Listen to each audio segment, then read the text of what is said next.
Chief minister Shri Bhupesh Baghel ji, Shri Mohan Markam जी, Shri T.S.. Singhdeo जी, साहू जी, चरणदास महंत जी, stage पे Congress party के वरिष्ठ सीनियर नेता, मेंबर्स ऑफ पार्लियामेंट, एमएलएज, प्यारे कार्यकर्ता, भाइयों और बहनों, आप सबका आज मैं बहुत स्वागत करता हूं। कल मैंने लोकसभा में एक भाषण किया और उसमें कहा कि हिंदुस्तान के सामने 2-3 बहुत बड़ी चुनौतियां हैं।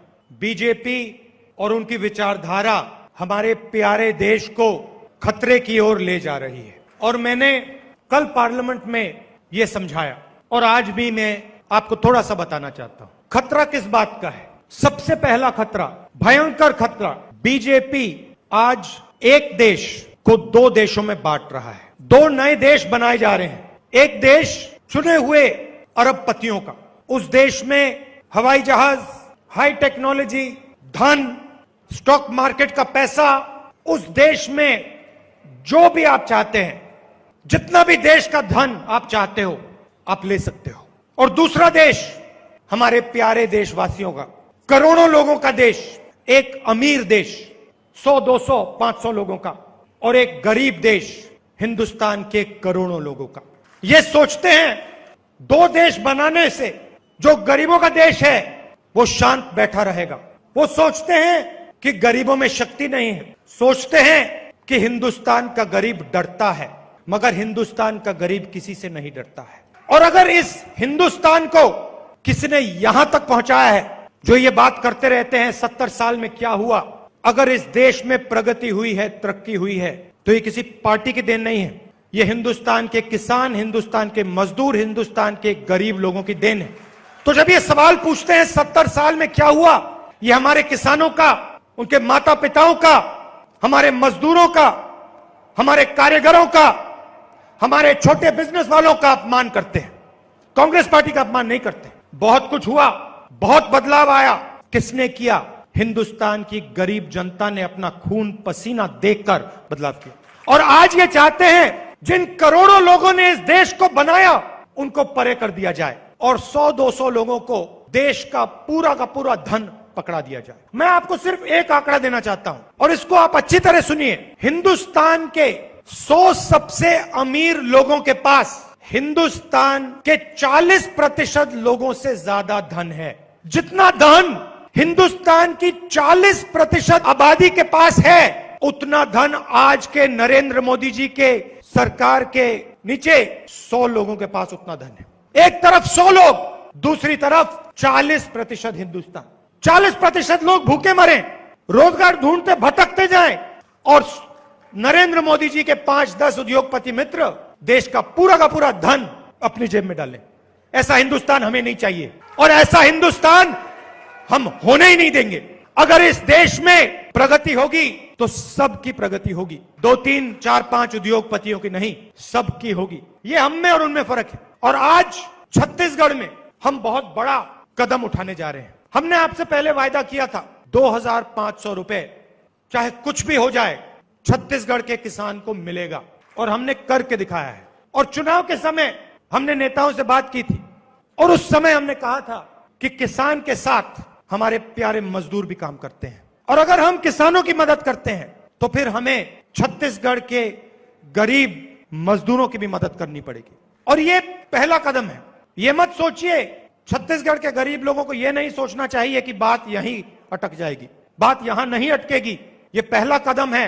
आपका धन है, ये धन हम आपको वापस दे रहे हैं। चीफ मिनिस्टर ने कहा 6000 रुपए साल के 3 किश्तों में।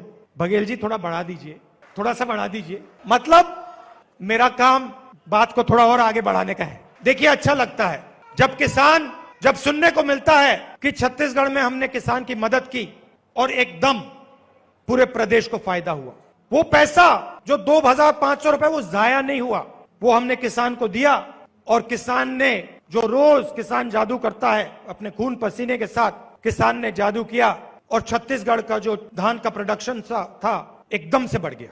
पूरे प्रदेश को फायदा हुआ। हमने 2-3 लोगों को नहीं दिया, हमने 2-3 उद्योगपतियों को लाखों करोड़ रुपए नहीं दिया, हमने छत्तीसगढ़ के हर किसान को उसकी मेहनत का सही दाम दिया। और वही काम हम आज छत्तीसगढ़ के मजदूरों के लिए कर रहे हैं। इस प्रोग्राम से 3,55,000 हमारे मजदूर भाइयों बहनों को सीधा फायदा मिलेगा। उनकी जिंदगी, मैं ये नहीं कह रहा हूं कि बिल्कुल आसान हो जाएगी, मगर जो उनके कंधे पर बोझ है वो थोड़ा सा कम हो जाएगा। मैंने अपने भाषण में दूसरी बात भी कही। पहली बात मैंने कही थी कि देखिए, आप 2 हिंदुस्तान बना रहे हैं, एक 4-5 उद्योगपतियों का और दूसरा करोड़ों हिंदुस्तान का।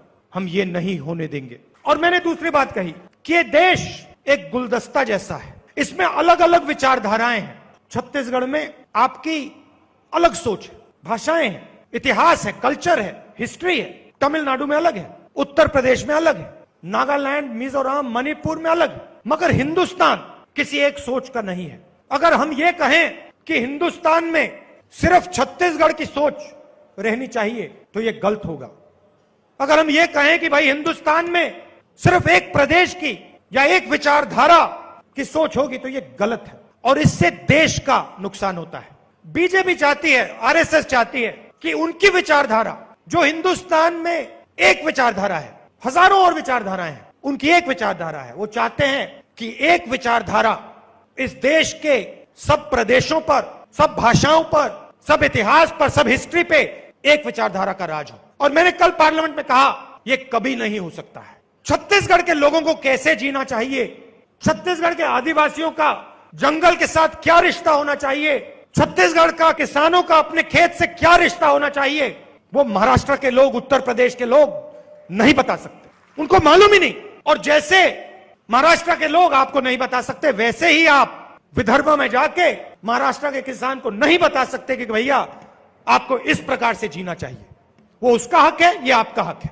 और ये जो गुलदस्ता है, यही हमारा देश है। ये जो अलग अलग सोच है, अलग अलग विचारधाराएं हैं, प्यार की, भाईचारे की जो भावना है, इसी को हम हिंदुस्तान कहते हैं। और इसी हिंदुस्तान पर बीजेपी आक्रमण कर रही है, और हम ये आक्रमण का विरोध करेंगे।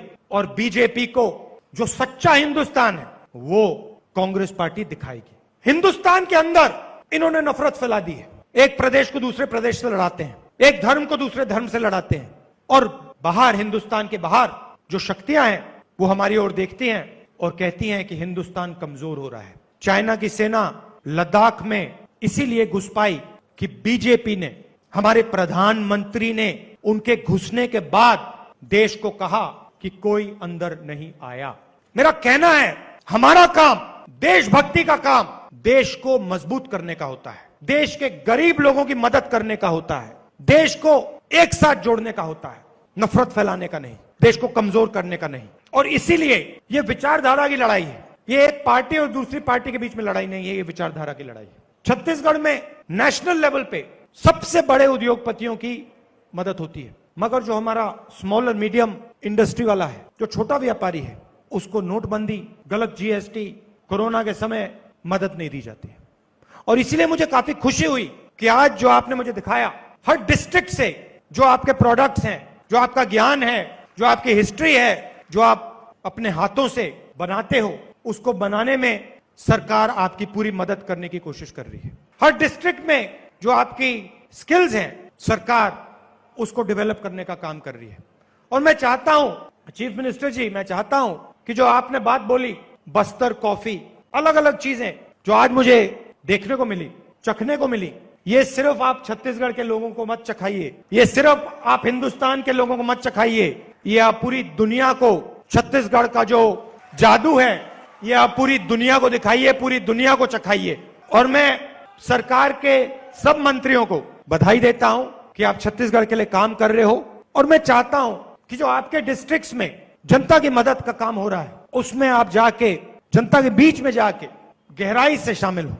कांग्रेस पार्टी का भी फायदा होगा, आपका भी फायदा होगा, छत्तीसगढ़ की जनता का भी फायदा होगा। आपने आज मुझे यहां बुलाया, मेरी बात इतने प्यार से आपने सुनी, इसके लिए मैं आपको दिल से धन्यवाद करता हूं। नमस्कार, जय हिंद।